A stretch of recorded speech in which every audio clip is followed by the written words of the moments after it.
So good morning all of you, और this is payment of tax MCQ. और जो MCQ में जो हमने किया था पेमेंट ऑफ टैक्स, वो थोड़ा सा एक बार अगर रिवाइज करें हम लोग, तो बेसिकली पीएमटी 01, 02, 03, 04, 5 एंड 6, 7, 8 अभी आया नहीं है, 9 तक है। तो ये पेमेंट ऑफ टैक्स सेक्शन 49 की कैश कैसे डिपॉजिट करेंगे, तो ये पीएमटी 06 से डिपॉजिट होगा। और फिर आईटीसी को आपको क्लेम कैसे करेंगे, वो सेल्फ असेस रिटर्न में करेंगे आप, और जीएसटीआर 3B फाइल करेंगे और आईटीसी पीएमटी 02 में जाएगा। कैश का यूटिलाइजेशन कैसे होगा? कैश का यूटिलाइजेशन आप, अगर आप नॉर्मल टैक्स पेयर है तो आउटपुट टैक्स, कंपोजिशन है तो कैश का यूटिलाइज कर सकते हैं, आरसीएम है तो कैश, और कोई टैक्स डिमांड आता है वो भी कैश से ही पेमेंट करना पड़ेगा। टीडीएस और टीसीएस भी कैश से ही पेमेंट करना पड़ेगा। ये हमने यहीं लिख दिया। फिर यूटिलाइजेशन ऑफ आईटीसी सिर्फ नॉर्मल टैक्स पेयर वाला यूटिलाइज कर सकता है, बाकी और कोई यूटिलाइज नहीं कर सकता। प्रेफरेंस ऑफ यूटिलाइजेशन ये हम लोग बहुत पहले किया था। Refund of cash and ITC दोनों हो सकता है, यहाँ पर हेडिंग चेंज करेंगे। और जितनी भी लाइबिलिटीज है वो आपकी रिकॉर्ड होगी पीएमटी 01 में। पहले आप पुराना टैक्स देंगे, फिर करंट पीरियड का, फिर डिमांड का टैक्स देंगे, यही रेशियो में चलेगा ये। Burden of tax deemed to be passed, और इसका हमने एग्जाम्पल लिया था आपके साथ, नहीं तो रिफंड मिलना बहुत मुश्किल है। फिर ये मेजर हेड से माइनर हेड, माइनर हेड से माइनर हेड, इस तरह से ये टैक्स आप ट्रांसफर कर सकते हैं पीएमटी 09 से। इंटरेस्ट आउटपुट लाइबिलिटी पे 18% है, इनपुट टैक्स क्रेडिट पे 24% है, राउंडिंग ऑफ वगैरह वगैरह है। फिर ये रूल्स पढ़ा था।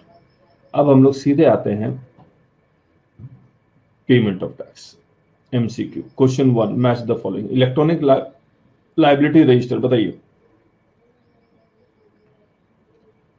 पीएमटी 01 से सी।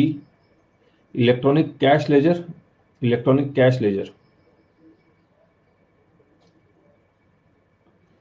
पीएमटी 05 है, तो 1C 2D, 1C 2D इसमें है ही नहीं,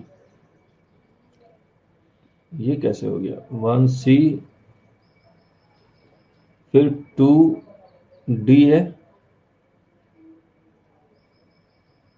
इलेक्ट्रॉनिक क्रेडिट लेजर 3A है, और डिपॉजिट ऑफ टैक्स 4B है। करेक्ट है?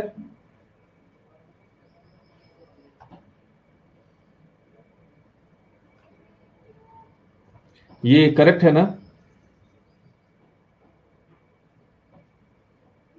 ठीक है।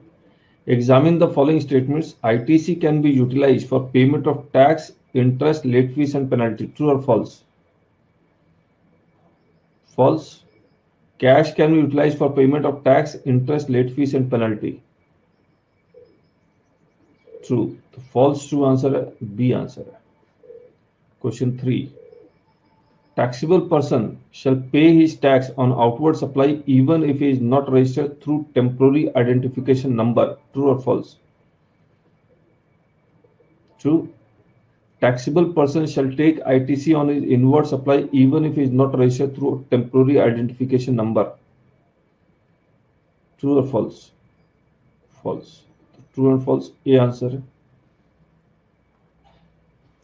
Tax of August 2019 not paid 10,000. Demand of tax under section 74 for the period December 2018 not paid 14,000. Tax of September 19 not paid 20,000. The registered person has only 25,000 cash and ITC of 15,000 यहाँ cash। Examine the following sequence of payment and determine which one is correct। यहीं से एक बार बता दीजिए, सबसे पहले कौन सा पेमेंट होगा? सबसे पहले अगस्त वाला, और ये अगस्त वाले में जो हम पेमेंट करेंगे आईटीसी यूटिलाइज कर सकते हैं, नहीं कर सकते? यस। आईटीसी कितना है? 15,000 है, तो अब अगस्त में पेमेंट हो गया, 5,000 आईटीसी बचा। फिर कौन सा पेमेंट होगा? सितंबर वाला 20,000, और इसमें आईटीसी यूटिलाइज हो सकता है, नहीं हो सकता? यस, तो ये 15,000 यहाँ आईटीसी यूटिलाइज हो गया, ये और 5,000 बचा वो कैश में हम लोग पेमेंट कर देंगे, 20,000 बचा ये 20,000 से हम लोग ये जो 40,000 का बचा हुआ है वो हम लोग पे कर देंगे। करेक्ट है?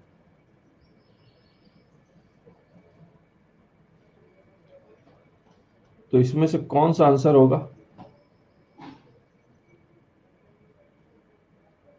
Tax of September shall be first paid, wrong है।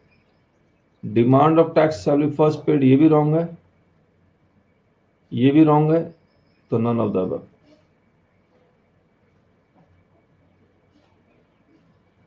Yes,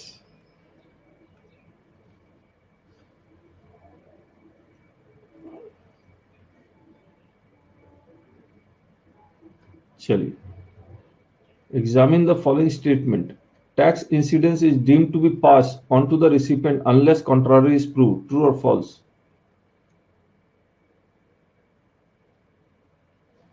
True. The balance in ये electronic cash ledger or electronic credit ledger may be refunded as per section 24. True. Both true. Answer C आएगा। राजेश जी, ये false कैसे है? True तो है, आप refund claim कर सकते हैं कैश लेजर और इलेक्ट्रॉनिक क्रेडिट लेजर से एज पर सेक्शन 54। हमने एक्सपोर्ट का बताया ही था आपको। Examine the following statement.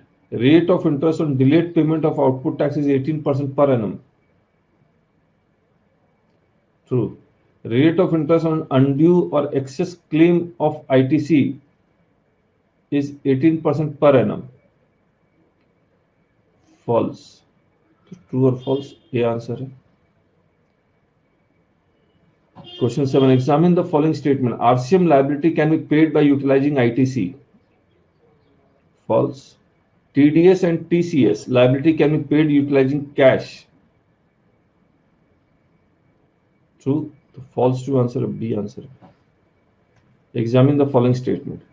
Composition person can take credit of RCM liability and pay tax on that RCM liability by utilizing ITC.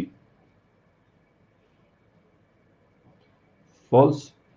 Composition person ITC का credit, RCM का credit भी नहीं ले सकता और आरसीएम की लायबिलिटी उसको कैश में ही पेमेंट करनी है, आईटीसी तो उसको मिलेगा ही नहीं। Normal tax payer can pay interest at the rate of 18% on gross output tax by utilising cash.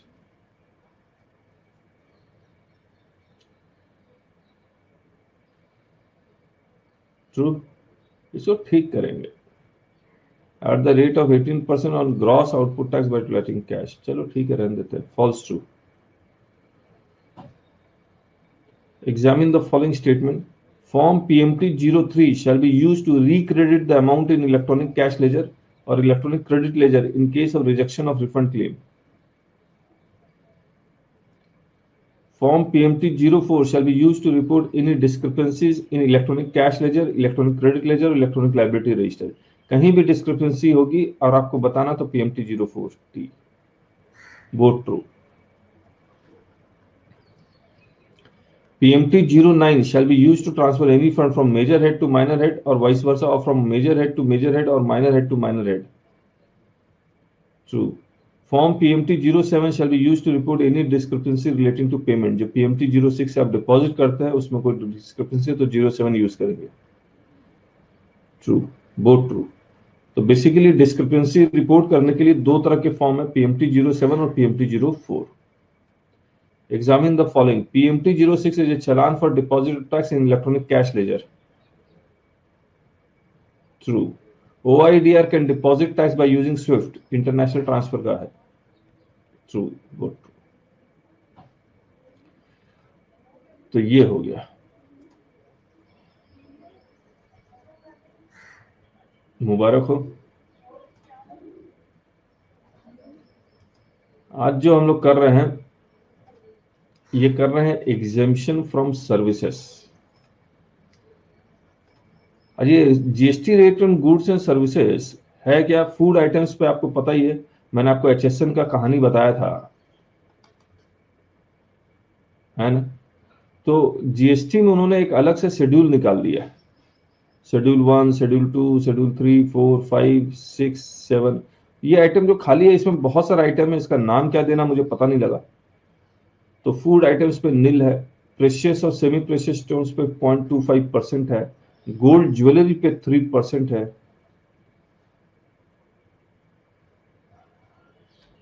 04 use करते हैं electronic liability register, cash ledger, ये सब से। और पीएमटी 07 यूज करते हैं जब आप डिपॉजिट कर रहे हैं कैश में, उसमें कोई डिस्क्रिपेंसी आ जाए तब।